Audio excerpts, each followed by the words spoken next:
મિત્રો કેમ છો? ગુડ મોર્નિંગ બધાને. બધા મજામાં છો ને? અમે પણ મજામાં જ છીએ મિત્રો. તો આપણે આવી ગયા છે કામ કરવા ખેતરમાં. જોઈ શકો છો બહુ ઘાસ થઈ ગયું છે મોટું મોટું.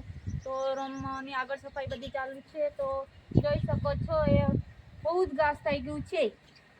તો મિત્રો બ્લોગમાં બન્યા રહેજો કન્ટિન્યુ. કેમ કે આજે પૌડાથી નથી ઘાસ કાઢવું, આપણે હાથે હાથે જ બધું ઉપાડવું છે. કેમ કે પૌડાથી થોડું લીલું છે એટલે નહીં ઉપડે. ઉપાડવાનું કામ શરૂ કરી દીધું છે.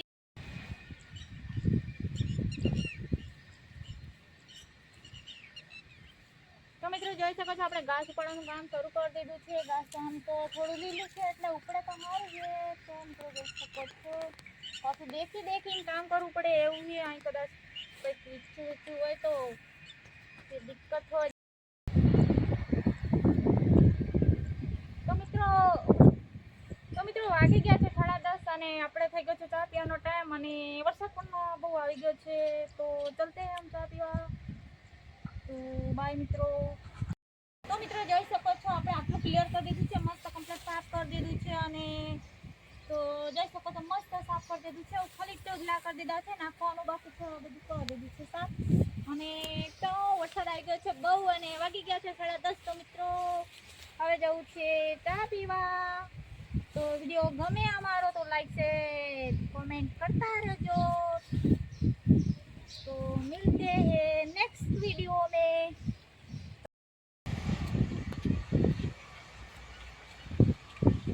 तो मित्रों जई सको છો આપણે જઈ રહ્યા છીએ रूम पर चા પીવા। थोड़ा थोड़ा पानी सा रहा है। तो आपको बारिश दिख रही है नहीं दिख रही है मित्रों कमेंट करो। अब क्या बोल रही थी याद नहीं दिया।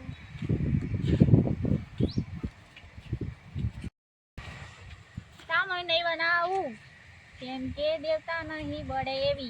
આપણે રસોડામાં થોડું પાણી ભરાઈ ગયું છે ને એટલે લાકડા પલળી ગયા છે। તો ચા પીવાનું શું કરશું? તો રસોડામાં પાણી ભરાઈ ગયું હશે તો આપણે ચા લઈ આવશું હોટલથી। હોટલની ચા પીશું આપણે। હોટલની ચા પીવા માટે પૈસા કોણ કાઢશે? કોણ કાઢશે? તો હોટલની ચા પીવા માટે પૈસા તો હું જ કાઢીશ ને હું લઈ આવીશ હોટલની ચા। તો મિત્રો જોઈ શકો છો આપણે તો હોટલની ચા તો લાયા નહીં પણ બ્લેક ટી બનાવી દીધી છે। જોઈ શકો છો કેમ કે દૂધની ને એવી પ્રોબ્લેમ છે એટલે લાઈટ। હા તો મિત્રો આપણે હોટલની જે ચા નહીં લાયા પણ કાળી કાળી ચા પી લઈએ છીએ। બહુ મસ્ત ટેસ્ટી બની છે મિત્રો, લાઈક કરી દેજો। Black tea